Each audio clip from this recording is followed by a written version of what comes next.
ассалому алайкум дӯстон, хуш омадем ба шабакаи мо. дар навори гузашта аз шумо хоҳиш кардем ки 4000 лайк ҷамъ кунед ва мо навор оиди тарафҳои сус ва сахтӣ Нурулло Алиев ва Наир Меликиянро омода мекунем ва шумо 4000 не балки аз 7000 зиёд лайк гузоштем. раҳмат дӯстон, миннатдории худро ба ҳар як шумо мерасонем ва дӯстон, мо наворро аллакай омода карда истодаем ва иншааллоҳ пагоҳ мебарояд. дар навори имрӯза боша барои шумо тозатарин ва муҳимтарин хабарҳоро аз ҷаҳони ММА омода кардем. лайкро зер кунед, мо боша наворро оғоз мекунем.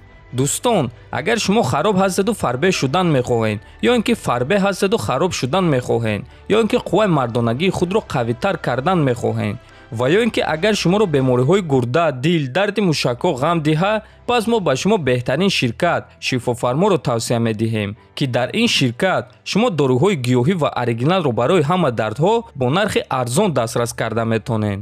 мо бо ин ширкат аллакай тӯли чанд сол мешавад ки ҳамкорӣ мекунем ва ба шумо низ тавсия медиҳем. худи ҳозир ба номерҳои дар экран буда занг занед ва ҳатман аз номи канали Паҳлавон гап занед. ҳамин гуна шумо доруҳои даркории худро дастрас мекунед ва ҳам канали моро дастгирӣ мекунед. расман муҳориба ва рақиби навбатии варзигари тоҷик Муин Ғафуров муайян шуд. акнун варзигари тоҷик Муин Ғафуров бо рекорди 17-4 рӯзи 14 октябр дар қафас бо варзигари бразилӣ Диего Силва бо рекорди 15-7 вомехӯрад. муҳориба дар вазни 61 килограмм баргузор мегардад ва муҳорибаи унвонӣ барои камарбанди ташкилоти LFA хоҳад шуд. муҳориба дар турнири LFA 144 дар амрико баргузор мегардад ва муҳорибаи асосии турнири LFA 144 хоҳад шуд. Диего Силва дар ин ташкилот ду муҳориба гузарондааст. дар яктоаш пирӯз ва дар дигараш мағлуб шудааст. Муин Ғафуров боша дар ин ташкилот як муҳориба рӯзи 10 июн гузаронида бо тариқи нокаут ғолиб шуда буд. акнун Муин ва Диего рӯзи 14 октябр барои камарбанди ташкилоти LFA муҳориба мегузаронанд ва мо албатта ки ба Муин омодагии хуби беосеб ва ғалабаи дурахшон орзумандем. шаби гузашта аввалин турнири UFC дар пойтахти Фаронса дар шаҳри Париж баргузор гардид ки дар муҳорибаи асосии турнир ситораи Фаронса Сирил Ган баромад кард. рақиби ӯ боша тобови ҷангувар Тай Туйваз шуд. ин муҳориба дар вазни вазнин баргузор гардид ва дар сеюм раунд ба фоидаи Ган ба анҷом расид. Сирил Ган дар охири сеюм раунд рақиби худ Туйвазро бо тариқи нокаути техникӣ шикаст дода, ҷои худро ҳамчун довталаби асосӣ боз ҳам бақувваттар кард. дуюм муҳорибаи асосии турнир боша ин муҳорибаи рейтингӣ дар вазни миёна байни чемпиони пешинаи ин вазн Роберт Уитакер ва довталаби пешина Марвин Витторе шуд. ин муҳориба тамоми 3 раунд идома дод ва Роберт Уитакер дар ин муҳориба нишон дод ки байни онҳо фарқияти хеле калон аст. Уитакер ба Марвин ягон имконият надод ва дар натиҷа бо қарори ҳамаи доваро ғалаба ба даст овард. сеюм муҳорибаи асосии турнир боша ин муҳориба дар вазни миёна байни ду нокаутёр Хокаин Бакли ва Насруддин Имавов шуд.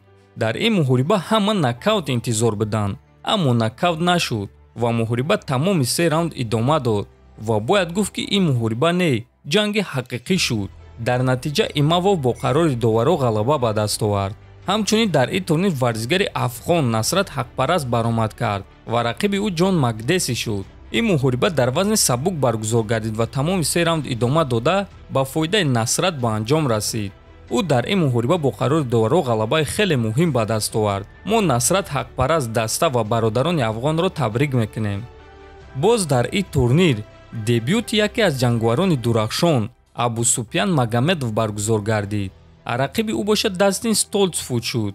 муҳориба дар вазни миёна баргузор гардид ва ҳамагӣ 19 сония идома дод.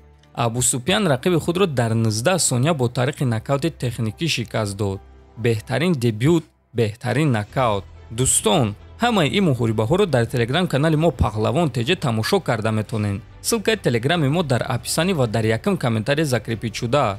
ҳозир боша реаксияи Луиқ Раҷабов, Самандар Муродов ва Ҳабиб Нурмагомедовро дар ин муҳорибаҳо пешкашатон мекунем. Ҳабиб Нурмагомедов: Насрат Ҳақпараст, табрик мекунам бародар. Абусупян Магомедов: ту беҳтаринӣ. Луиқ Раҷабов: табрик бародар Абусупян Магомедов, ғалабаи бабоварӣ. Самандар Муродов: Роберт Уитакер, шер. дӯстон, оё шумо медонистед ки ҷангувари дӯстдоштаи чемпиони тоҷик Самандар Муродов ин Роберт Уитакер аст? шахсан хидима чанд маротиба мешавам мебинем ки Самандар Роберт Уитакерро дар баромадҳояш дастгирӣ мекунад ва доимо кӯшиш мекунад ки муҳорибаҳои ӯро дар пахши мустақим тамошо кунад. ва дӯстон бояд гуфт ки Роберт Уитакер яке аз беҳтарин ҷангварони ҷаҳон дар вазни миёна аст. ӯ чемпиони пешинаи UFC аст ва ба ғайр аз чемпиони ҳозира Исраил Адесаня дигар ҳамаи рақибони худро дар ин вазн шикаст додааст. дӯстон, ба фикри шумо Роберт Уитакер камарбанди худро баргардонда метавонад ё не? фикротонро нависен, ҳатман дар канали мо обуна шавен то бо зид хонободу сарбаланд бошен.